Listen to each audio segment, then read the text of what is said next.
Hello everybody, and thank you for sharing your time with me. I'm sending this message through various different channels to reach my dear Russian friends and the Russian soldiers serving in Ukraine.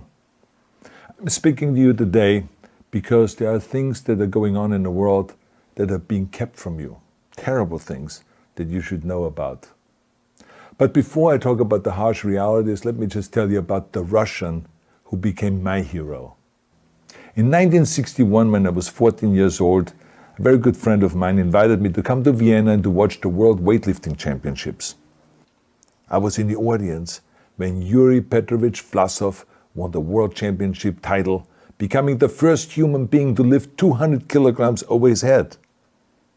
And somehow a friend of mine got me backstage. All of a sudden there I was, a 14-year-old boy, standing in front of the strongest man in the world. I couldn't believe it. He reached out to shake my hand. I still had a boy's hand. He had this powerful man's hand that swallowed mine.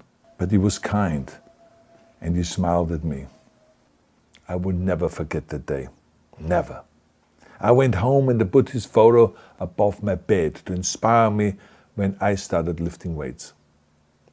My father told me to take down that picture and to find a German or an Austrian hero. He got really angry, and we argued back and forth. He didn't like Russians because of his experience in the Second World War. You see, he was injured at Leningrad, where the Nazi army that he was part of did vicious harm to the great city and to its brave people. But I did not take the photograph down, no, because it didn't matter to me what flag Yuri Vlasov carried. My connections to Russia didn't stop there, by the way. Oh, it actually deepened when I traveled there with bodybuilding and for my movies and met all my Russian fans. And on one of those trips, I remember, I met Yuri Vlasov once again. It was in Moscow during the filming of Red Heat, which was the first American movie allowed to film in Red Square.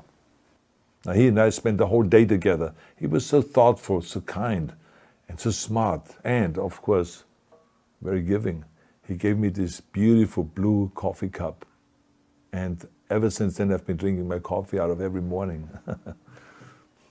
Now, the reason why I'm telling you all of those things is that ever since I was 14 years old, I've had nothing but affections and respect for the people of Russia. The strength and the heart of the Russian people have always inspired me.